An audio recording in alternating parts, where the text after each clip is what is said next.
যে ভাই আপনার কোম্পানিতে এত মহিলা স্টাফ কেন?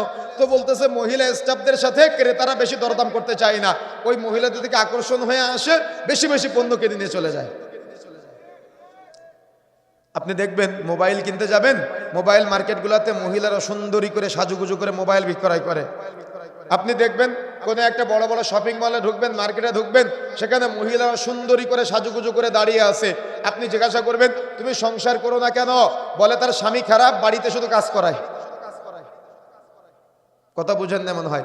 স্বামীর বাড়িতে ঘর ঝাড়ু দিতে লজ্জা লাগে, কাজ মনে হয়, আর অন্যের অফিসে অন্যের অধীনস্থ হয়ে তার অফিসে চা দিয়ে বেলানো, এটা আপনাদের কাজ মনে হয় না নাকি? ইসলামী শরীয়ত আপনাকে শ্রেষ্ঠত্বের মর্যাদা দিয়েছে। বোন, আপনি শ্রেষ্ঠত্বের মর্যাদা গ্রহণ করতে পারলেন না, স্বামীর সংসার আপনার ভালো লাগে না, গার্মেন্টসে চাকরি করাকে আপনি প্রয়োজনীয়তা মনে করলেন।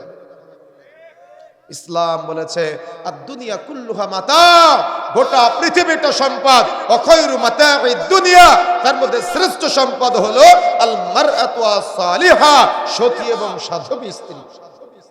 কিন্তু আপনি এটা গ্রহণ করতে পারলেন না, সাদরে গ্রহণ করতে পারলেন না, সম্বর্ধনা জানাতে পারলেন না, আপনার পরিবারটা আপনি সুখের বানাতে পারলেন না, তৃপ্তির বানাতে পারলেন না। ইনকাম করার জন্য অন্যের গার্মেন্টসে কাজ করা লাগে, আপনার বেশি টাকা দরকার, তাই আপনাকে দেখা যাচ্ছে অন্যের জায়গায় গিয়ে চেহারার সৌন্দর্যকে আকৃষ্ট করে এই ব্যবসা প্রতিষ্ঠানে সহযোগিতা করা লাগে।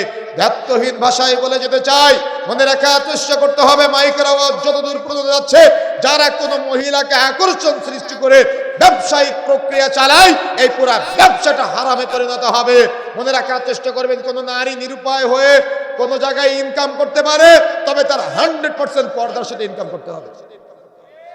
100% কণ্ঠের পর্দা করতে হবে। কণ্ঠেরও পর্দা আছে, চেহারার পর্দা তো আছে, শরীরের গঠনের পর্দা তো আছে, তার কণ্ঠের পর্দার হেফাজত করতে হবে। তাহলে নিরুপায় হয়ে আপনি কোনো একটা চাকরি করতে পারেন, তাতে সমস্যা নাই, কিন্তু মহিলাকে আকৃষ্ট করে যুবক ভাইয়েরা যারা আছেন নতুন ব্যবসার পরিকল্পনা করতেছেন, এটা ইসলামে নিষেধ করা হয়েছে, এটা প্রতারণা, এটা হারাম করা হয়েছে। নারীকে আকৃষ্ট করে যারা ব্যবসা বাণিজ্য পরিচালনা করেন, এটা ইসলামে নিষিদ্ধ করা হয়েছে। আপনার সেটা যে ব্যবসায় হোক না কেন, এটা প্রতারণা ছাড়া কিছুই নয়। এই জন্য সতর্ক হতে হবে, সাবধান হওয়ার চেষ্টা করতে হবে।